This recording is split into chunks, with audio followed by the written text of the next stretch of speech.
What is good, everybody? This is Coach Steve, and today we're going to be talking about some tips and tricks for you to get your very first dunk, get that first yam under your belt so we can keep going higher. And so if you're new here, this is I Love Basketball TV. We have new videos every single week.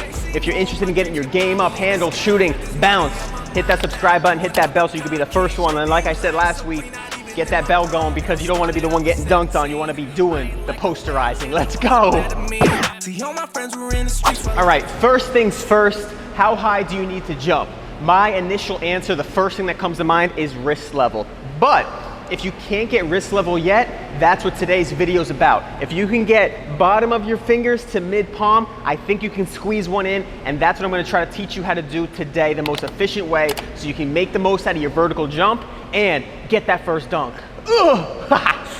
All right, so before we get into the main tip to get your first dunk, I want to teach you a little bit about jump training because this is a common problem I see all the time.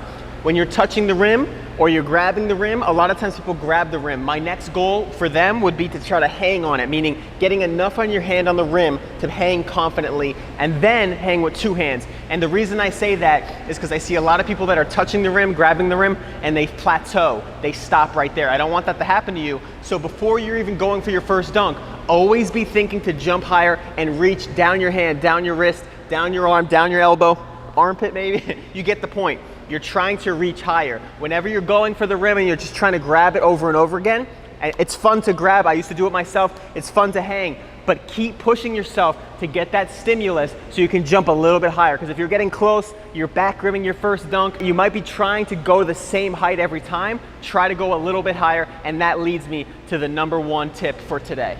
So the number one way to get your first dunk, throwing a lob. All right, so the lob has many factors, and if you can get them all aligned, you can really squeeze out a lot of inches. For example, you have the placement near from the rim or too far from the rim, too high, too low, and then your timing with it and how you're reaching for the ball. Plus, you're not even jumping with a ball in your hand, so you can use your arm swing. Let's get into it.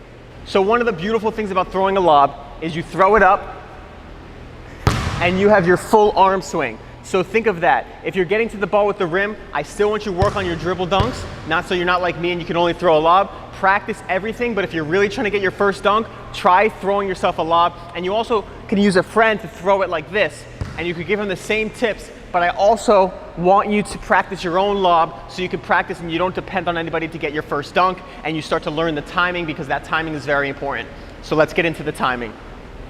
So when you're throwing a lob, the timing is really important, and it's really tough to wait for it because you have to wait for it to hit the ground and get above the rim. So you want the ball to be here, right? But that's a long time. That takes a big bounce, right? So a lot of times I see people throwing a lob and they go for it and then they're waiting for it to bounce and they're stutter stepping and it breaks down their technique. So the main thing I want to say to you is throw a lob, wait for it, be slow and controlled, kind of like a panther, like a leopard, right? You're attacking that prey slow and controlled and you're timing it with the ball. So you want to come up with the ball. As it bounces, you take off with it, and that is so you meet it at the pinnacle.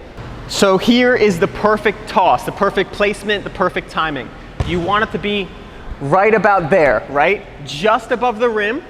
The ball is just above the rim here. You don't want it too high, you don't want it too low, and you don't want it too far or too close, right? You rather it be a little bit too close, almost like bouncing and rolling in like this, so you can just put it down. And then you can work on that timing over and over and over again. But the point is, if it's too high, then you're gonna be waiting for it to come down. If it's too low, you're gonna catch it and you're gonna have to bring it up in, right?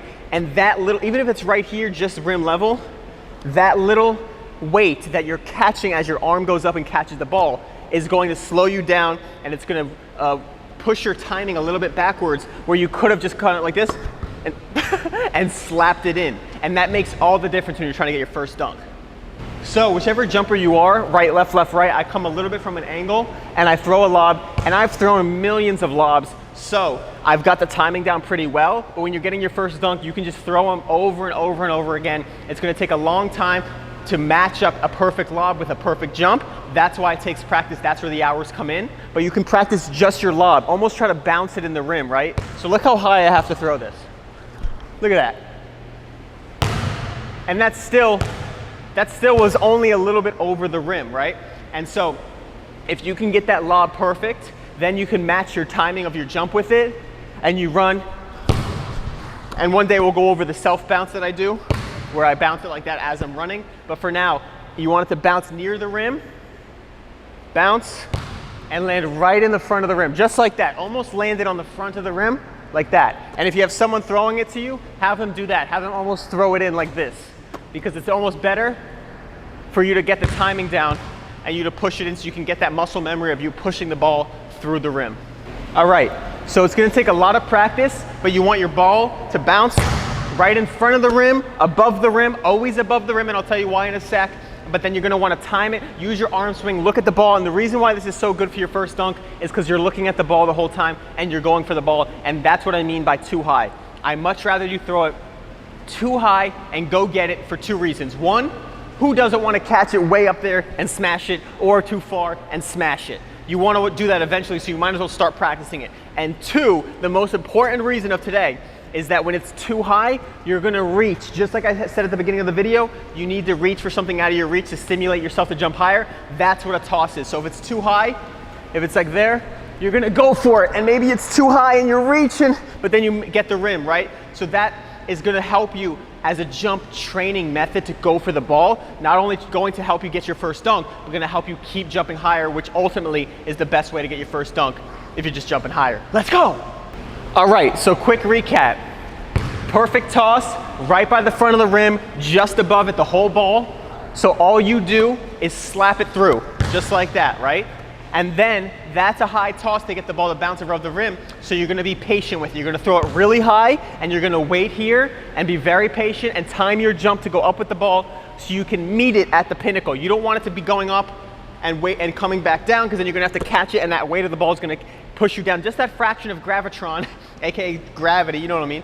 And then you're gonna, so you want it to be right at the pinnacle so it's suspended in air. So it's right when it pauses, that's the key. That's right where you want it. I'm getting hyped. Okay, so you throw it, you wait, boom, boom.